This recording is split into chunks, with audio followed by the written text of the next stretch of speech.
things that we never did in the first place. Why are you applauding someone for suddenly acting like a normal member of society? It's like I've lost a bit of weight. I've lost about 20 pounds. Exactly. What? No. You're basically applauding me for only eating as much as I need now. I should have always been doing that. I got fat because I was a greedy, lazy bastard. There's no other explanation. And I needed people that, they come to me now and they go, oh, well done, you look great. But they weren't telling me I looked terrible. They're basically saying I looked terrible. No one told me at the time. It was really taboo. I needed waiters to come over and go, fuck off, you've had enough. Right? And I've been criticised in the past for having a go at fat people. I've never had a go at fat people. I've only ever pointed out the fact that you get fat if you take in more calories than you burn off. That's simple science. I don't judge them in any other aspect of their life, but that's what happens. You get fat if you take in more calories than you burn off, okay? And that's indisputable, okay? Now, the thing is, people think I'm having a go. I'm not, because I don't judge them. If I see a fat person, I don't make assumptions about him other than how they got fat. And, this is the other thing, wait, right? Not only is that what makes you fat, people know that's what's making them fat. No one got fat behind their own back. No one and went, what the fuck's that? Okay? It's not a surprise, it's a gradual process. You have loads of time to back out from this project. Also, no one's sneaking into thin people's apartments and injecting their lettuce with 1 million calories. That doesn't happen, okay? They know what's doing. If you got to a bloke and he's surrounded by cakes and pies, right? And you go, you know what's making you fat, don't you? He doesn't go, is it all the running? He knows what it... But I don't make judgments, okay, other than how they got fat, okay? If I see a fat person, I don't go, oh, he's fat, therefore he's jolly, right? A lot of them are miserable, aren't they? If I see a fat girl, I don't go, oh, she'd be pretty if she lost weight. That's rarely the case, okay? So don't fall for that, okay? A lot of them started eating because they had fuck all to lose. So, no. But there's no stigma attached because people don't even want to use the word fat now because I think it's derogatory. It's a real taboo subject. So they use euphemisms. They go, oh, you know Brenda, the big girl. What, 7 foot? No. Not to. What does she look like? Brenda, you know, she's the one who's clammy even in winter. Just say she's fat. Nothing wrong with it. It's their choice. It's up to you if you want to be fat. It's fine. But they don't. They go, you know, Brenda, she's out of breath just standing up at her desk.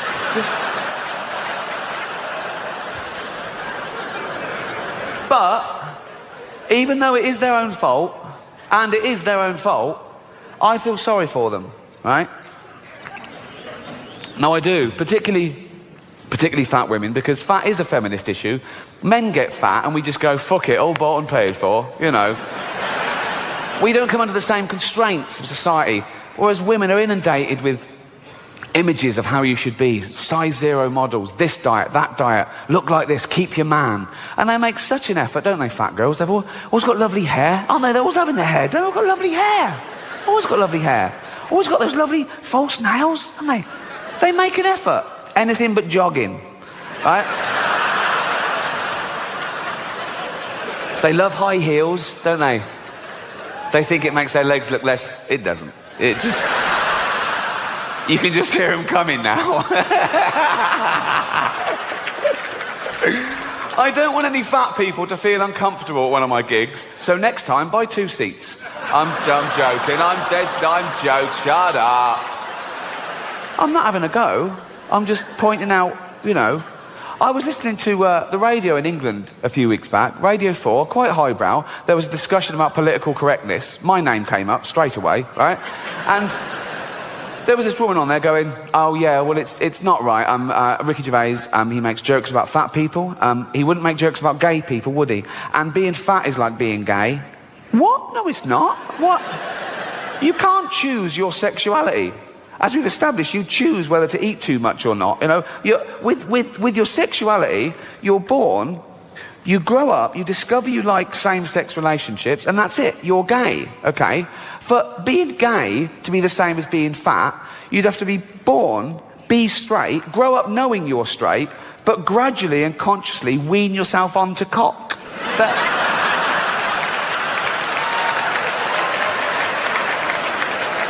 Oh. Happy 16th birthday, son. This is Raoul. Suck his cock. Sorry, father? Suck his cock. 16 now, suck his cock. I'm heterosexual. Oh, with his newfangled words. Suck his cock. Come on. I don't like cock, father. Doesn't like cock. How do you know if you've never tried it? Suck his cock. Suck one cock. Suck. That's not sucking it. That's playing with you. Put it in your mouth. Put it. Look. Have a go. You might like it. Oh, it's not so bad, is it? I fucking love these. If that happened, then being gay would be the same as being fat, but it doesn't, so it's not, okay? I was on a plane last year, okay, going from New York to LA, okay, and me and my girlfriend were one side of the plane, there was the aisle, and the other side there were these two huge fat women, okay, proper fat. One of them just got on and went, "Can I have a belt extension?" "Yeah, of course you can, you've earned it," right? So, proper. In fact, I was thinking of calling the pilot out and going, should one of us swap with one of them? Otherwise, we're just going to Canada. Do you know what I mean? And one of them was even fatter than the other one, okay? And she was there, and she'd got on the plane with one of those takeaway buckets of fast food. Bucket. I mean, there's your first clue. When did that happen? When did fat people just give up? When did they go into a shop and go, "Oh, fuck it, just treat me like a farmyard animal"? Really? Give me it in a bucket. In fact, just strap it to my fucking head and I'll just... A bucket? Really? You want your meal in a bucket? Yes. Right? So, she's there and she's chowing down, right? And I swear, she turns to her fat friend and says, "This is the best fried chicken I've had all day."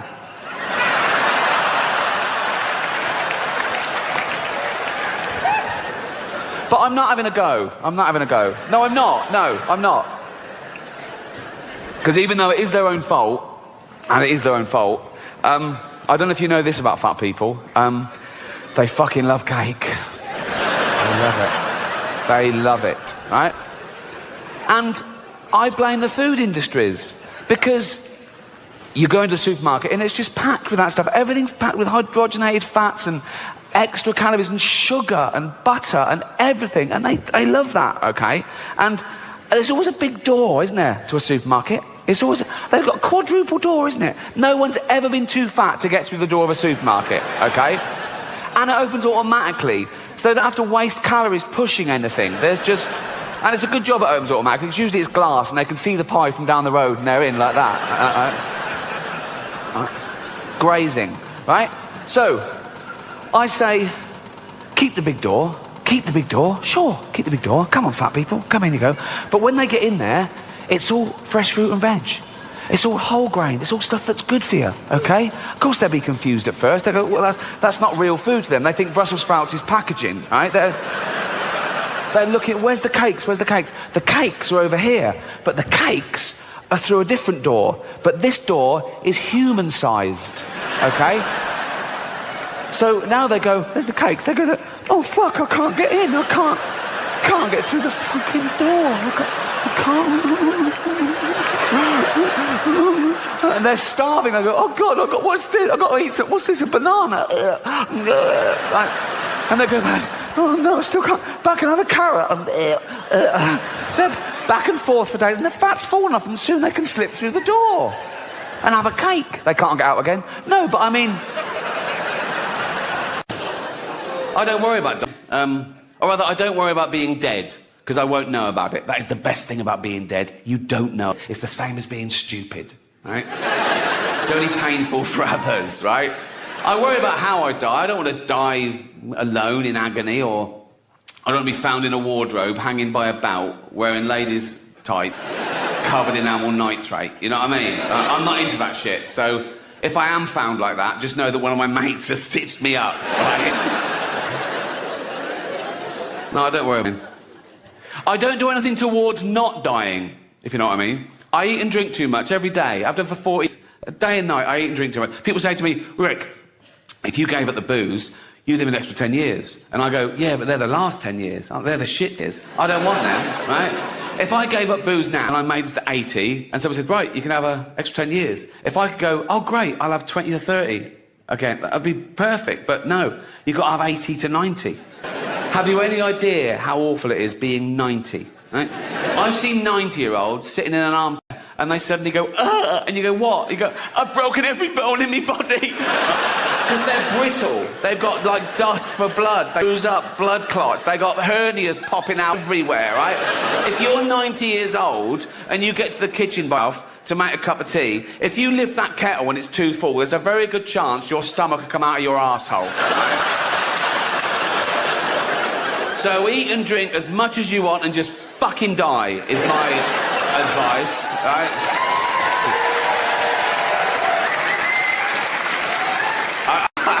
I should say I'm not a doctor, right? I do see a doctor once a year or once every 2 years after I've medical things like this and TV shows, and I go private. It's 600 quid.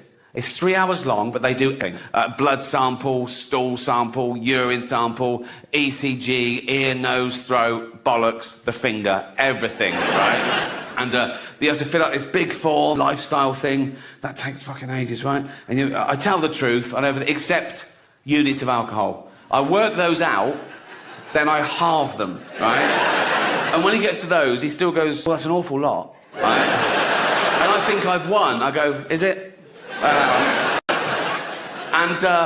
At the end of the 3 hours, they've got all the results back from the lab, right? And he's got the computer, it's like a body composition, right? And from there, they work out your percentage chance of a stroke, heart attack in 1 year, 5 years, 10 years. And mine's always about the same. It always gets worse with age, nothing to do about that.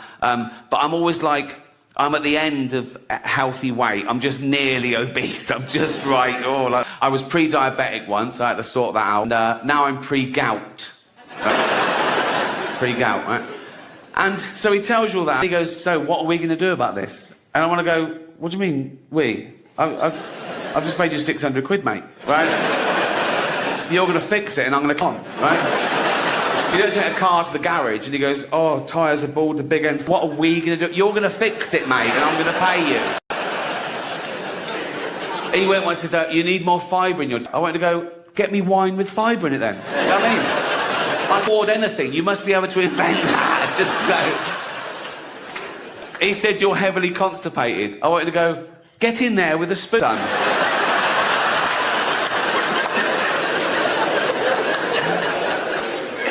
And then they always leave it right to the end. They don't even look. They go, and can I give you a rectal exam? Which means I have to go, yes, please. I want to surprise me on the way out. Do you know what I mean? Bye. Oh, and that's fine. Thank you. But there's a big build-up, right? And as they're washing their hands, they've got to say, would you like a chaperone? No. So you're going to have your finger up my arse, and now you've got a mate watching? No, just do it.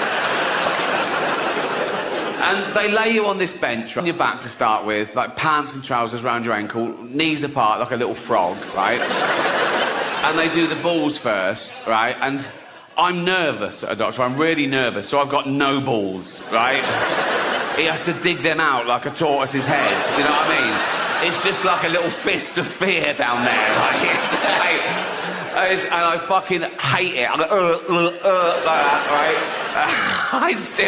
It's horrible, right? And then when they turn you on the side and lube you up, go the finger up the arse, that's great, you know, not great, that's not why I go, but it's... me again, you were here yesterday, come on. But this one time, it was an old man, and it was still a doctor, not just an old man. Doctor said he couldn't make it, so I thought I'd have a go, right? There was a sort of like old school GP, he was about 75, little shirt, tweed jacket, right? And he was sitting on an armchair, right? And he didn't put me on the bench, I was standing up. And he went, oh, just pop your pants and trousers down, right? So he was a little like that, so he was like head height to my balls, right? And I say, I'm nervous, doctor, so I jabber, I talk. I think if I put them off, they won't find the cancer. You know what I mean? And so he started doing the balls, and I just went, oh, what are you looking for there exactly, right? And they go, and he didn't, he went, oh, that's a good question. And he sat back, and he started telling me all about cancer, right? So now I'm just having a chat, right? And he went on for ages, he was loving it, right? And I remember it felt good to do that. So I was going, all right.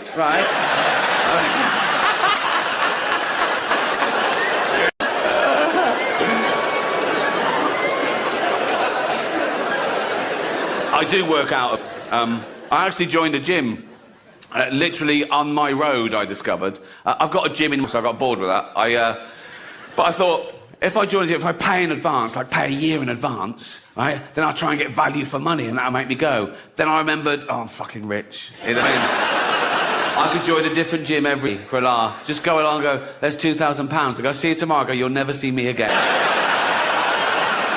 And I go about once a month and I sort of do 10 minutes on the machine, sort of run home like that, right? I don't use the changing rooms there. I've got a thing about changing rooms, public changing rooms. I always have. I know.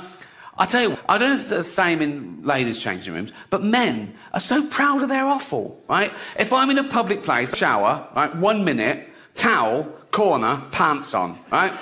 Blokes walking around naked before the shower, talking to each other, like that, after the shower. There was one bloke in the shower, way too late, who took ages, right? And he got out, no towel, just dripping wet, just went up to the mirror and started doing his hair first. I was in there with there was just this really fat bloke once in the change room. I was getting changed, and he was there, and he was really big, like 350 pounds, right? And he was naked on one of those precision scales, and he was there for fucking ages. And I was looking at him, right? He was like that for ages. I wanted to run over and go, mate, you're never going to be an astronaut, right? It doesn't need to be this accurate. Just pop some pants on and take a fucking gram off. And I'm not having a go at fat people. I'm fat, I'm overweight. Do you know why? Because I eat and drink too much. That's what does it. I don't judge fat people, I just know how they got fat. If I see a fat person, I go, well done. You know, you've eaten way more than you'll ever need, same as me, right? If I see a fat couple, I go, yeah, that works, right? But then as they're walking along, right, and you see their little fat toddlers, and you go, oh, that's not fair, right? And the mother always goes, they love cake. Of course they love cake. They're baby mammals. We're the same species as we were like 200,000 ago. We've got a hunter-gatherer brain, right? All affluence is so much faster than our human biology. So when you get one of those cakes from the street that's packed with fats and sugar, your brain goes, fucking hell, that's amazing. Keep eating that. There might not be food tomorrow. There'll be food tomorrow. The fridge is full and your mum's on the phone to Ocado. You know what I mean? Now, there's even a stigma, like doctors get in trouble for saying you're overweight or obese. They go, no, that's a political thing. No, it's like fat shaming. It's not fat, you don't get cancer shaming. He's trying to save your life, right? There was a school to ban the word obese because they said it was derogatory to, I don't know what to call them, round children, right? But that's the polite word. That's the word we invented, so we didn't say fat little fucker. Don't keep changing words because one person gets offended. Also, fat people aren't offended by the word obese. They did it all. They're happy with it. They're jolly, aren't they? They're jolly. You know, you see a fat people go, all right, fatty. Yeah. Oh, yeah. Bloop, bloop, bloop. Yeah. And they go to the doctor, come in. Doctor goes, fuck me. Oh. Am I obese? No, you're morbidly obese. What does that mean? Means you're going to die of it. Oh, does it? All right. What, straight away or? No. You've got diabetes, so you're having your legs amputated. And then if you carry on, you'll die later of like stroke and respiratory, heart failure. So, is there anything I can do? Oh, yeah, of course there is. You could start working out and eat healthy, you'll be right.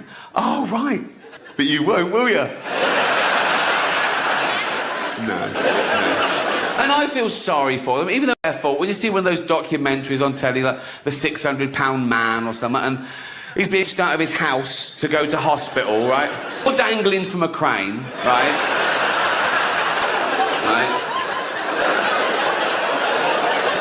And you see a film crew, right? You know you fucked it.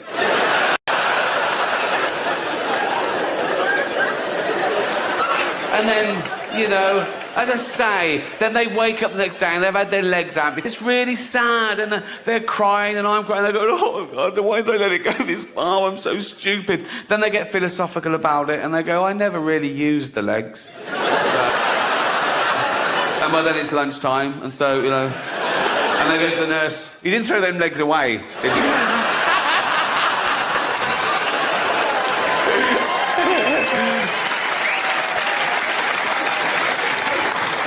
Everyone is entitled to their opinion. You never see that as much when you're famous. Everyone tells you their opinion. You don't ask, but they tell you anyway. And 99% of the time, it's all good. But a few weeks ago, I was writing with Steve Merchant, and we had a break for lunch, and we went to a sandwich shop just in central London. I got my sandwich. I was waiting outside the shop. Steve was still inside, haggling. Oh, Jesus. And I was pretending to be busy on the phone, texting and that, and people were walking past, and it was fine. They were just going, oh, it's bloke from the office. Oh, yeah. Oh, look, it's what's his name? Oh, yeah. You having a laugh? Except one bloke who went like this.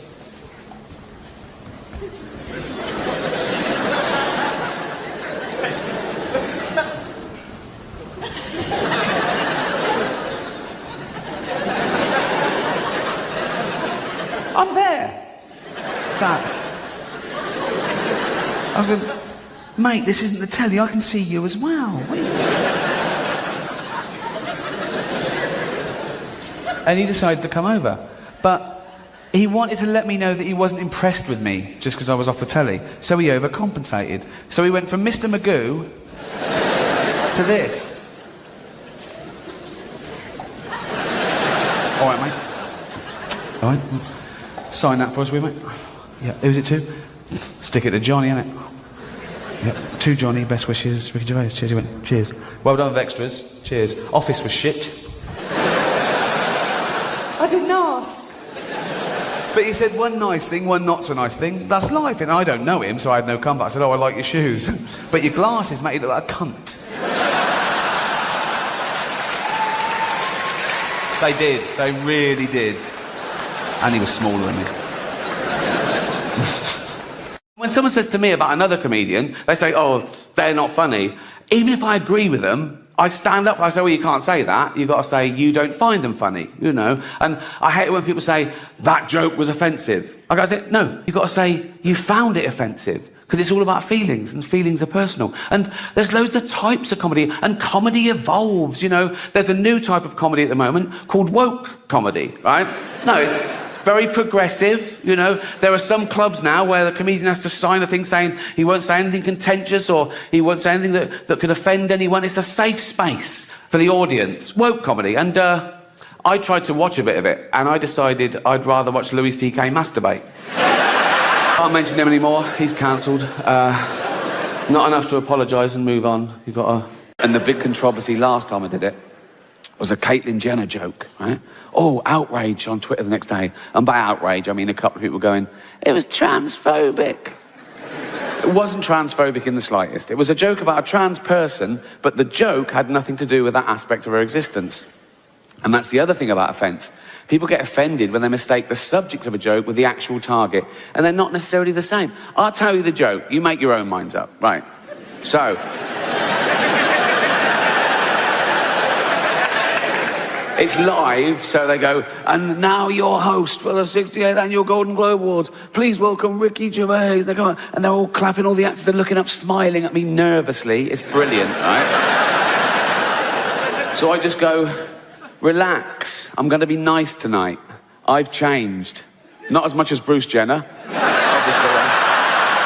But if you're the type of person to revel in someone getting cancelled for something they said 10 years ago, you're just ensuring that one day you'll be cancelled for something you said today. You can't predict what will be offensive in the future. You don't know who the dominant mob will be. You know, like, the worst thing you can say today, get you cancelled on Twitter, death threats, whatever, the worst thing you can say today is, women don't have penises, right? Now, no one saw that coming. There are no 10-year-old tweets of people saying... You won't find a 10-year-old tweet of someone saying women don't have penises. Do you know why? We didn't think we fucking had to. Try and explain to someone every day what freedom of speech means, particularly in the context of comedy, and particularly in the context of a joke, that a joke about a bad thing isn't as bad as the bad thing. It's not even necessarily condoning the bad thing. It could be anti the bad thing. It depends on the actual joke. And this woman said, you should never make jokes about food allergies. I should have left it, right? I sent back, I make jokes about AIDS, cancer, famine, and the Holocaust, right? And you're telling me I should never joke about food allergies. She sent back, yes, but the Holocaust didn't kill children. Well, it did, didn't it? It was horrible, the Holocaust. Some would say as bad as food allergies. Oh, women. Not all women. I mean the old-fashioned ones. You know, the old-fashioned women. Oh, God. You know, the ones with wombs. Oh. Those fucking dinosaurs. Oh. No, I love the new women. I know the new women. They're great, aren't they? You know, the new ones we've been seeing lately. The ones with beards and cocks. They're as good as... They're as good as gold. I love them. No, it's the old-fashioned. And now the old-fashioned, they go like, oh, they want to use our toilets. Why shouldn't they use your toilets? For ladies. They are ladies. Look at their pronouns. What about this person that isn't a lady? Well, his penis. Her penis, you fucking bigot.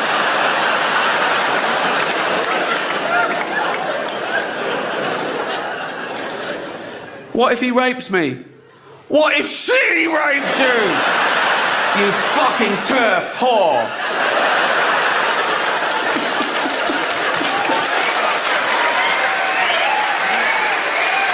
Welcome to my show.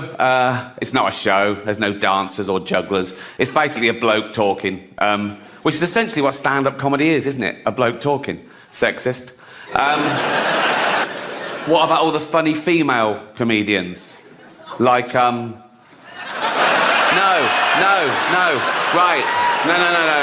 I'm not doing that. Okay, right. That was irony. There's going to be a bit of that throughout the show. See if you can spot it, okay? Now, that's when I say something I don't really mean for comic effect, and you as an audience, you laugh at the wrong thing because you know what the right thing is. It's a way of satirising attitudes. Like that first joke, I used the old-fashioned sexist trope that women aren't funny. Now, in real life, I know there are loads of funny women. Like, I did it again, well spotted, good. But these people are virtue signalling. They're trying to bring people down to raise their own status. And they say it's because, no, we're protecting minorities. Like, they're basically saying minorities haven't got a sense of humour, which is so patronising. And I get that as well, to what it's like to be outnumbered. In this country, we're still only 5% black, 5% Asian, 5% LGBTQ, you know, tiny numbers. Now, I'm a white, heterosexual multi-millionaire, right? There's less than 1% of us.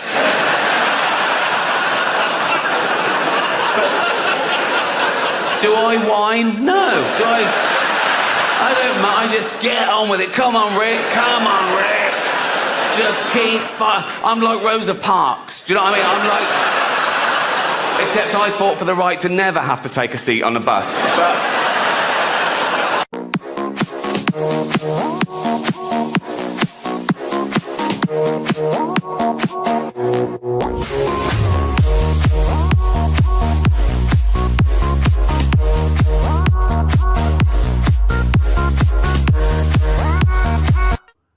when I start on a contentious subject, I feel the tension. Like, oh, is this going to be all right? Are we going to be allowed to laugh? Yeah. And I take them through a scary forest and out the other side, and it's always okay. And they, phew, right? And I think that's the important thing, because I've often said that people get offended when they mistake the subject of a joke with the actual target. Yeah. And they're not necessarily the same thing. You can make jokes about any subject. It depends what the joke is. Yeah. There's no rules. You can't joke about this. You can. You should be able to. You just can. Yeah. Okay? And there's nothing sacred. Well, that's really. the point. There's nothing sacred. So Yeah. everything should be subject to ridicule. Yeah. I mean, even just to force you to understand, think about it more. I know. But people then they go, wow, yeah, but you shouldn't hurt people's feelings. Well, you can if their feelings are wrong. Yeah. You know, if you don't like the facts, don't change the facts, change the feelings. Yeah. You know.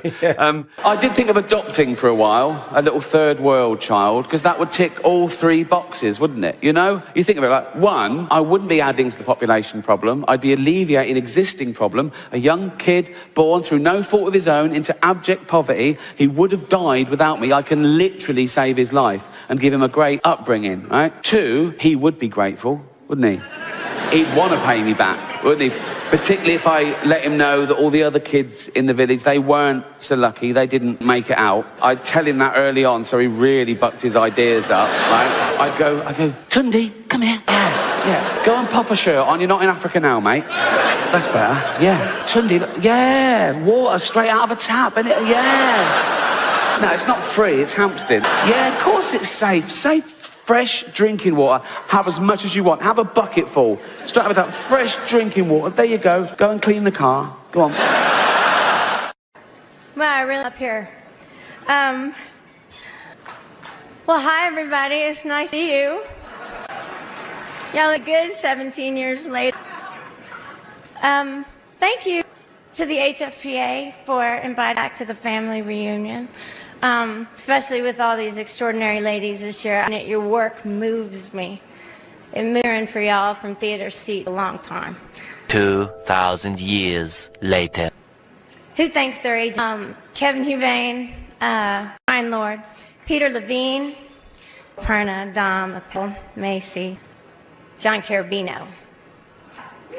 My partners in crime, I have to thank you, me, that the top doesn't matter. 6.5 hours later.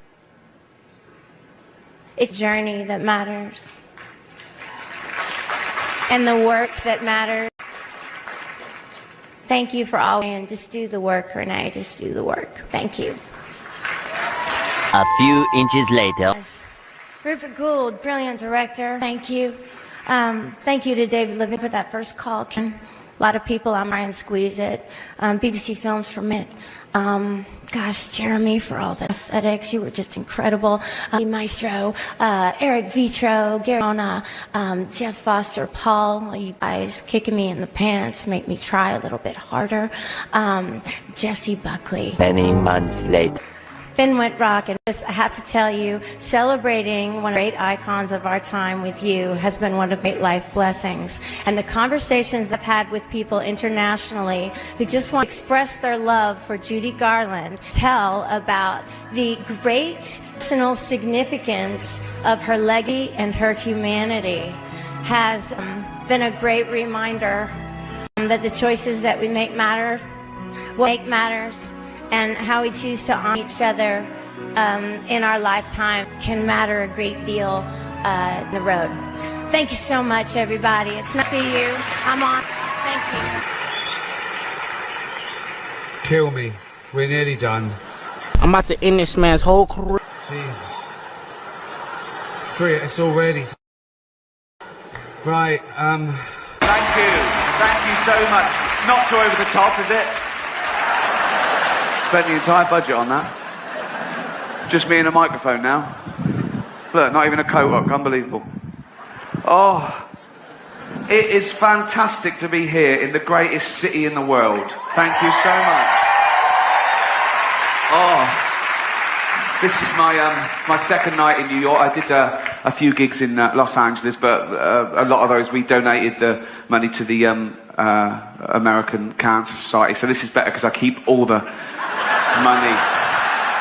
So, but we did raise thousands of dollars or hundreds of pounds, whichever way.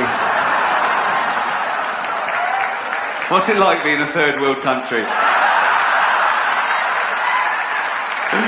Oh dear. I know what you're thinking straight away. Ricky Gervais, are you still doing stuff for charity? Shut up.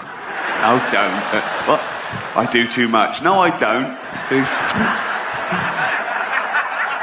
What? How much did I raise for cancer alone last year? It doesn't matter. Why is it? What? Give us a ballpark figure. Millions.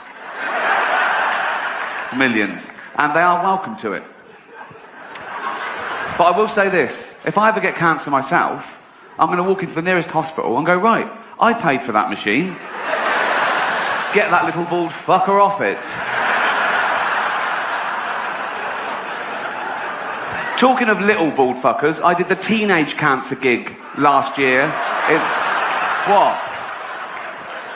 At the Royal Albert Hall. I'd done it before, I did it in 2006. But they called again last year. We're still ill. Okay, you lasted. No, it's a great gig. And the teenagers with cancer getting free and everything. That's the sort of guy I am. And they sit in the front row. Oh, lucky little... And they get to come backstage afterwards and meet me. What a treat that is for them. So much better than going to Disney World, where the rides can make you sick if you're in that state. So meeting me, it's thumbs up. So, and I was doing the gig this last time, and I looked down and I recognised one of them. I thought, oh yeah, he came backstage 2 years ago. He was telling me about his illness, and I signed some stuff for him, and he said, oh, he just turned 18 and how hard it was. And I was thinking, well, that was 2 years ago. So now he must be 20. So how the fuck is he still a teenager? Lying little shit. He wasn't lying about the cancer. He was riddled with it. It hurt him to laugh, but he shouldn't...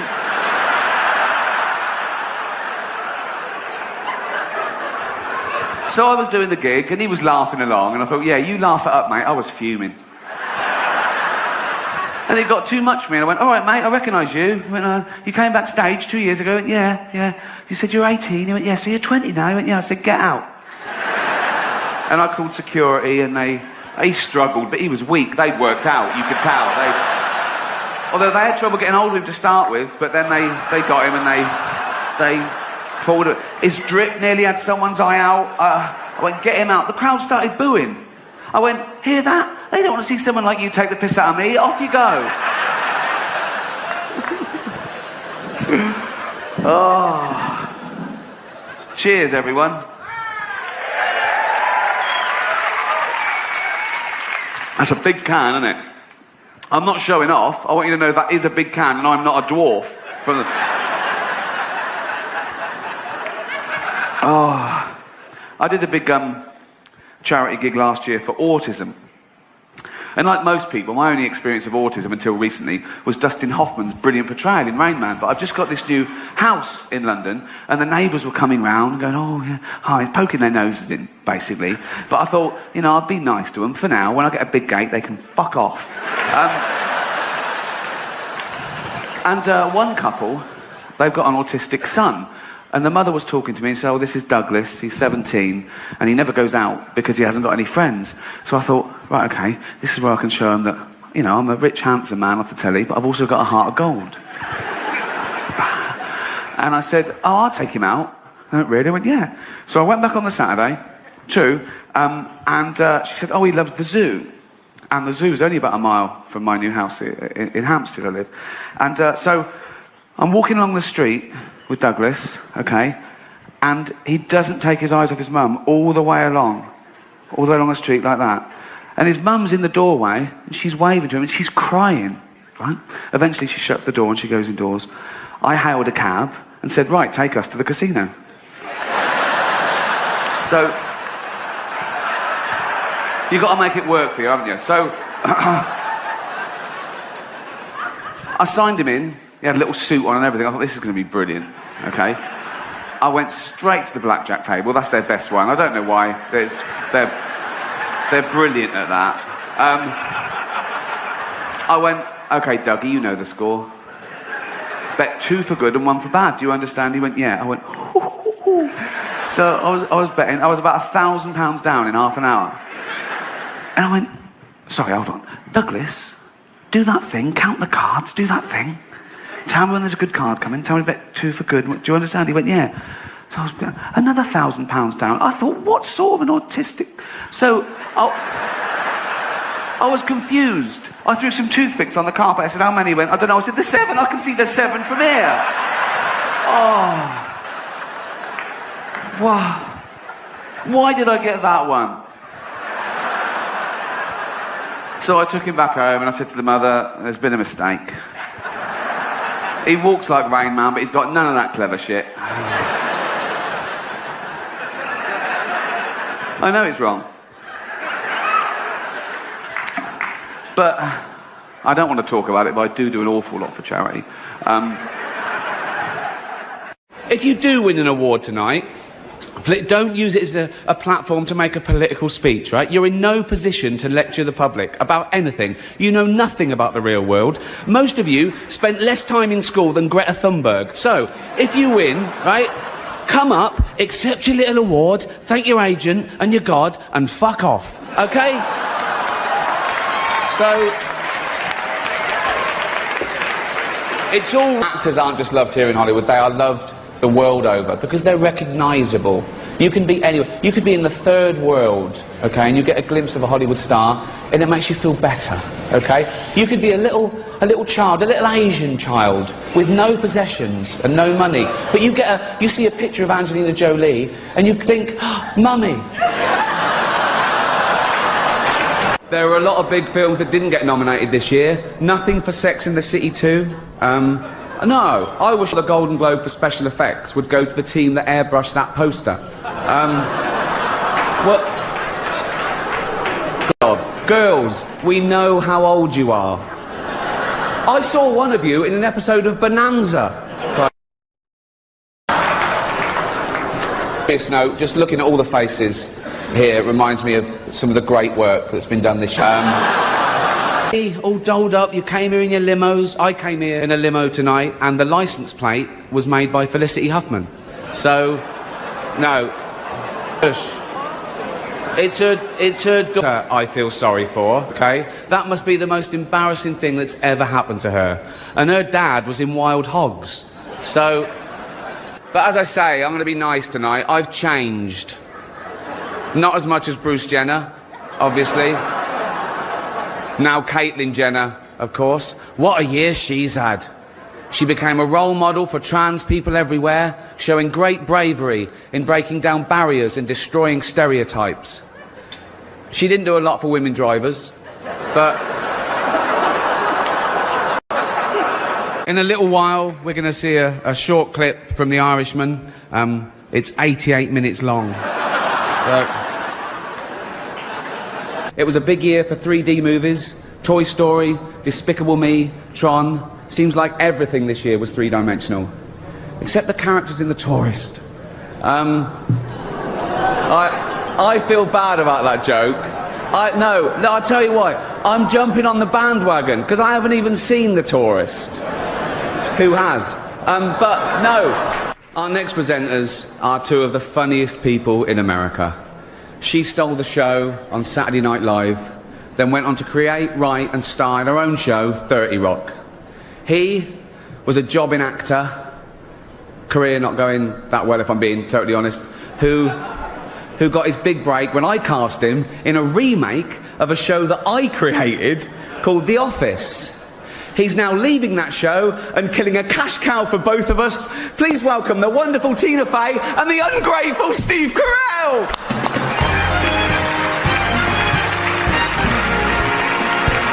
You probably know me as the creator of The Office. No, you don't, do you? You think Steve Carell did it all? Oh, he's brilliant, isn't he, Steve Carell?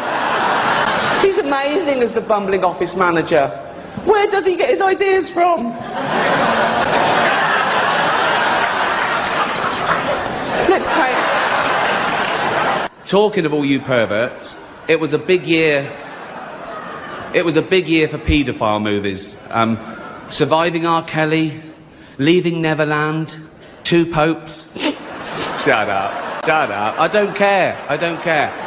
Our next presenter is the star of the hilarious comedy The Martian.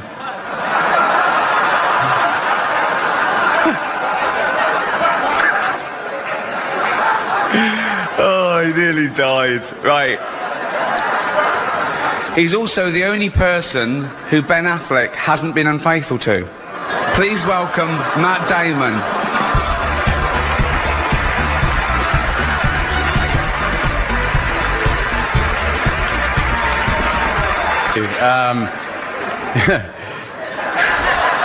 I'd like to quash this ridiculous rumour going around that the only reason The Tourist was nominated was so the Hollywood foreign press could hang out with Johnny Depp and Angelina Jolie. That is rubbish. That is not the only reason. They also accepted bribes. No one cares about movies anymore. No one goes to the cinema. No one really watches network TV. Everyone's watching Netflix. This show should just be me coming out going, well done Netflix, you win everything, good night. But no, we've got to drag it out for 3 hours. Binge watch the entire first season of Afterlife instead of watching this show. That's a show about a man who wants to kill himself because his wife dies of cancer, and it's still more fun than this, okay? Spoiler alert, season 2 is on, so in the end he obviously didn't kill himself, just like Jeffrey Epstein. I know he's your friend, but I don't care. Also not nominated, I Love You, Philip Morris, Jim Carrey and Ewan McGregor, 2 heterosexual actors pretending to be gay. So the complete opposite of some famous Scientologists, then. What? Probably. The Irishman was amazing. It was amazing. It was great. Long, but amazing. It wasn't the only epic movie. Once Upon a Time in Hollywood, nearly 3 hours long. Leonardo DiCaprio attended the premiere, and by the end, his date was too old for him.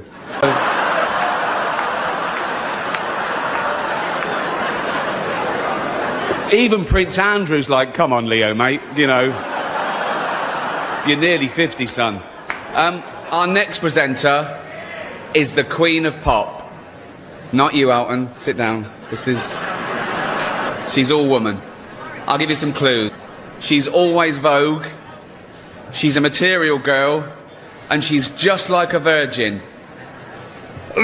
Please welcome Madonna.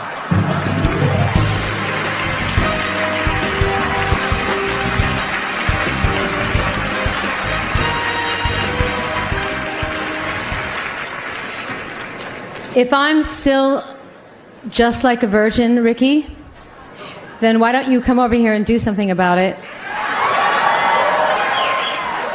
I haven't kissed a girl in a few years.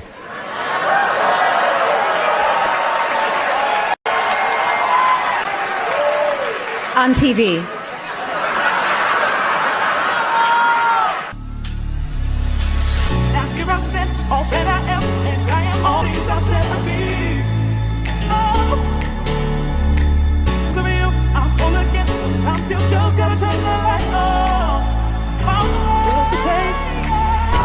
Honestly, I like it as much as the next man.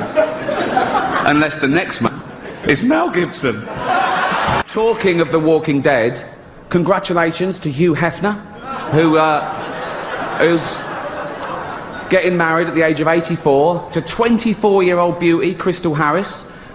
When she was asked why she was marrying him, she said because he lied about his age. He told me he was 94. Oh, come on. Don't worry. Out and just don't look at it when you touch it. That's that.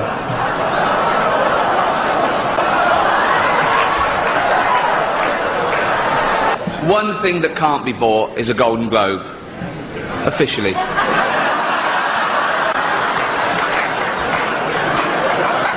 I'm not going to do this again anyway.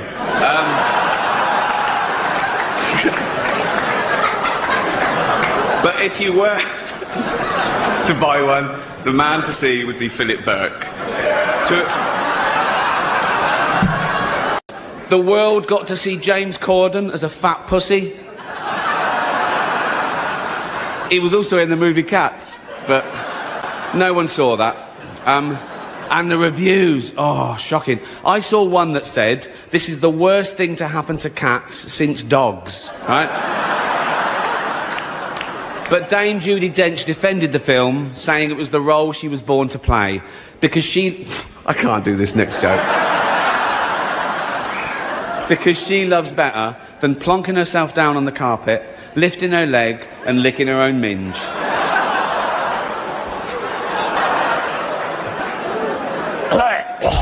Furball. She's old school.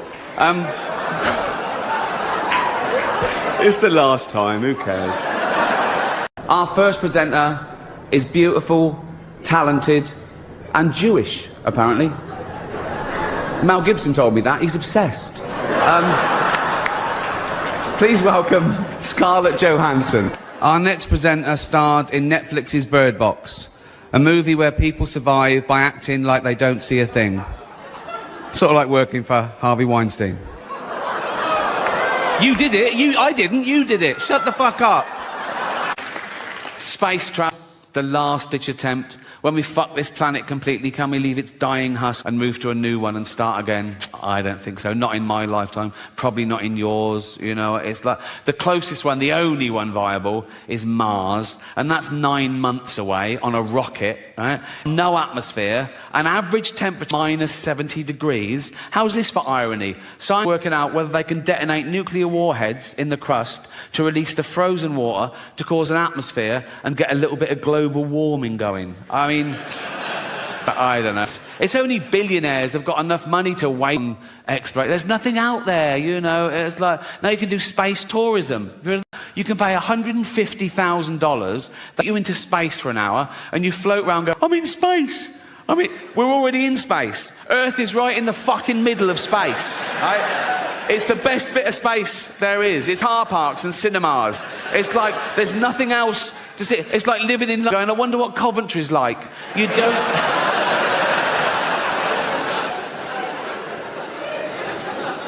But I'm optimistic. I am. I think people care about the planet deep down. I think just that most people on the planet don't realise that most people on the planet are destroying the planet. Most people don't realise that in my lifetime, we've wiped out 70% of all animal populations. And what's left en masse on the earth of animals is 36% human, 60% farm animals just to feed humans, and 4% wild now. People don't realise we have to tear down entire rainforests, the lungs of the earth, just to grow grain, to feed these cows, to feed us. Steal grain from third world countries because they want hard currency. They can't even feed their own people. We take their grain, feed our cattle. Meat. If you eat meat every day, if you gave up 1 day a week, we'd feed another 100 million people. But I think people care. It's out of sight, out of mind. Think of the animal that most people know, their dog. They love their dog. They wouldn't let anyone hurt their dog. And a dog is a cow, is a sheep, is a deer. People love their dog so much, they won't even watch a fictional thing where a dog gets hurt. And I get that. There's a website, it's a real website, it's called doesthedogdie.com, right? It was set up because people would watch a film or a programme with a dog in it, and something would happen to the dog, and they'd turn it off. It would ruin it for them. It would ruin their day, right? So this website was set up. You could go to it, you could put in any film or TV show and ask, does a dog die? And someone would answer you, no. And it's become a thing for anyone's phobias. Anything you don't want to see in a film, you just look up the film and they answer your question, right? So I looked up one film on here, Schindler's List.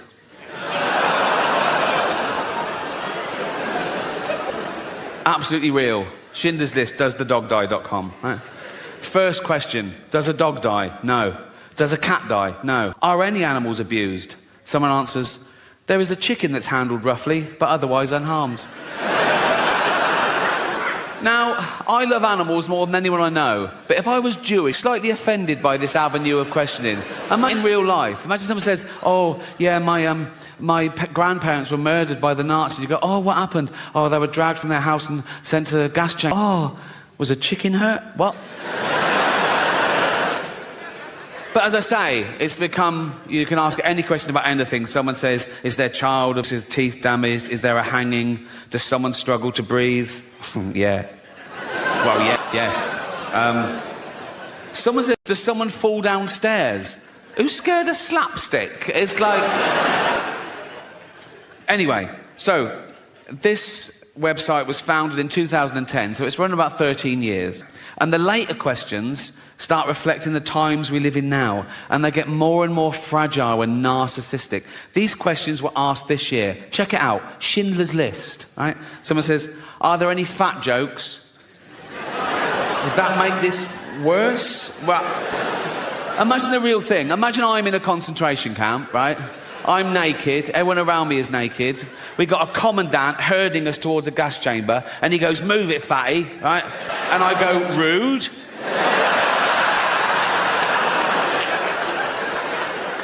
No, that has ruined the whole experience, if I'm honest. Someone asked, is there hate speech? Yeah, there is. Suck it up, buttercup. Are there any man in a dress jokes? Very few jokes. If you come to this film for a giggle, you're going to be very disappointed. This one takes the biscuit for me. Remember, this is a movie set in the 1940s, arguably the worst atrocity in civilised human history. Check this out. Is someone misgendered?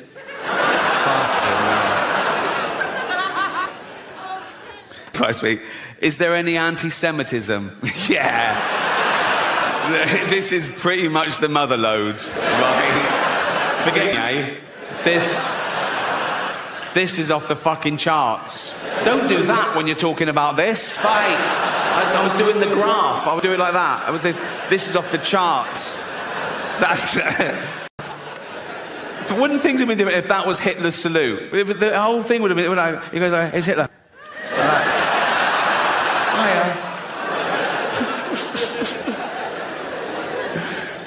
This is interesting. Does it have a sad ending? Right? Someone says yes, and then someone else says no. And I thought about it.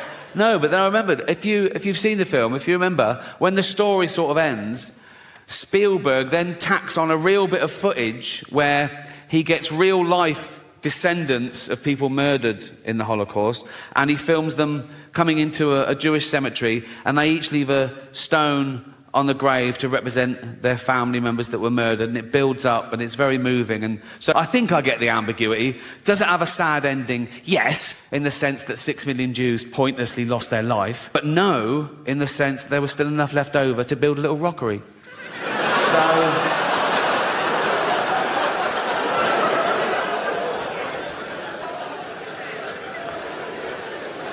I asked one question myself on this. Is James Corden in it?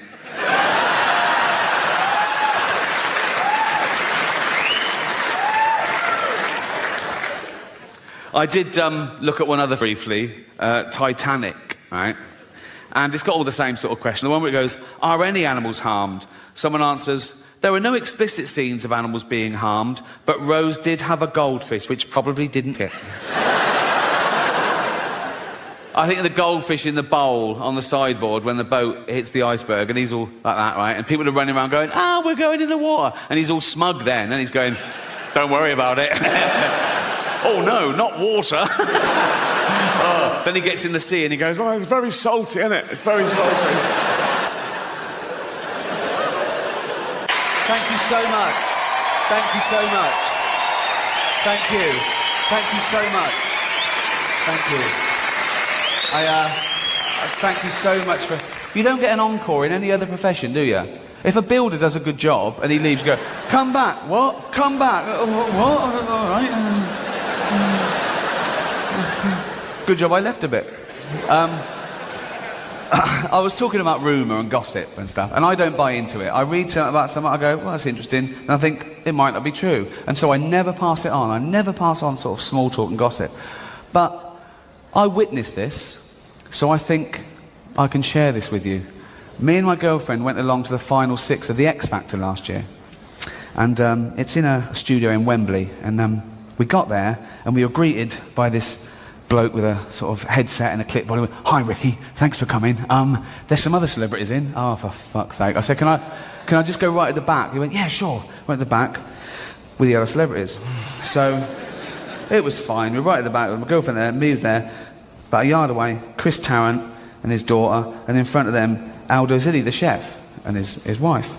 And They stand you up when each act comes on, and you clap, and that's it. But I don't know if Chris and Aldo had met before that evening, but they were getting on like a house on fire.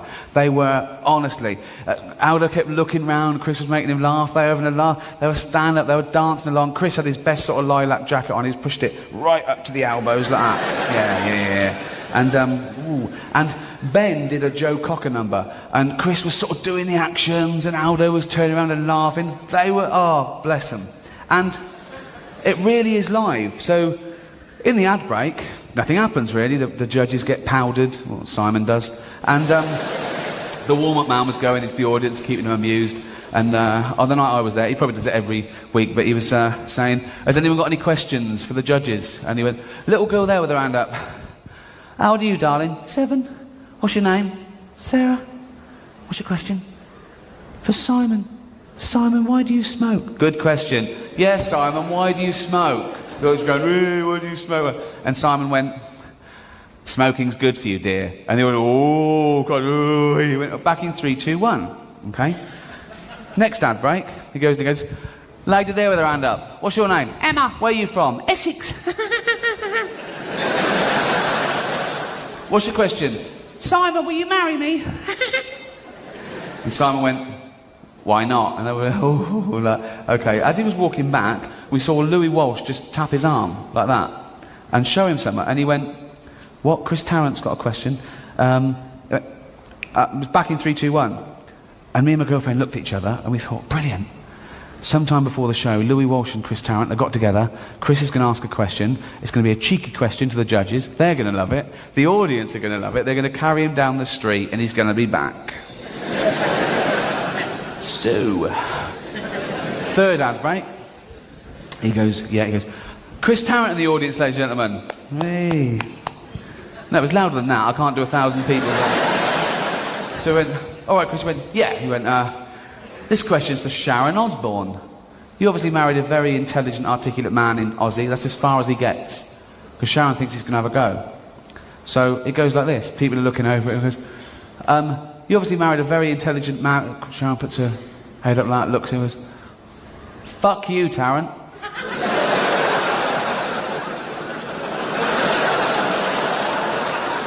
Everyone went, what? He went, now listen. No wonder your wife left you, cunt. I was like this. Kids looking at their mum. What did she called him a silly biscuit. That means a silly biscuit.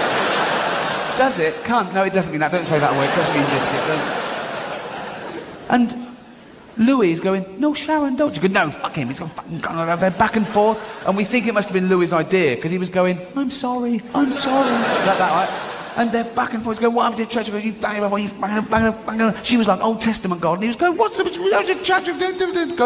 He went, listen, he said, I've known your hubby for 25 years. I'm not having a bloody go. Back in 3, 2, 1. The last act comes out. Everyone stands up. Apart from Chris, who is like this. What happened there?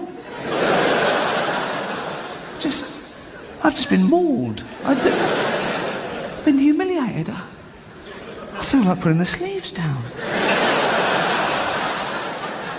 And that's the end of that show. And now it goes over to ITV2 with Ben Shepherd before the results show.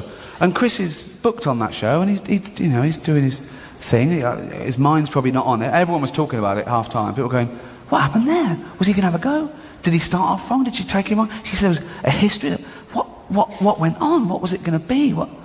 Come back out for the results show, and we're all there waiting for it. I look over, 4 empty seats. Oh, fuck. About 30 seconds to go before it went live, they all came out and sit down, okay? Everyone stands up. This time, apart from Chris Tarrant, who's still like that. And now his daughter's like that as well. First ad break, Sharon Osbourne gets the mic, and she goes, I'd like to apologise to all the mummies and kiddies in the audience for my awful, awful language.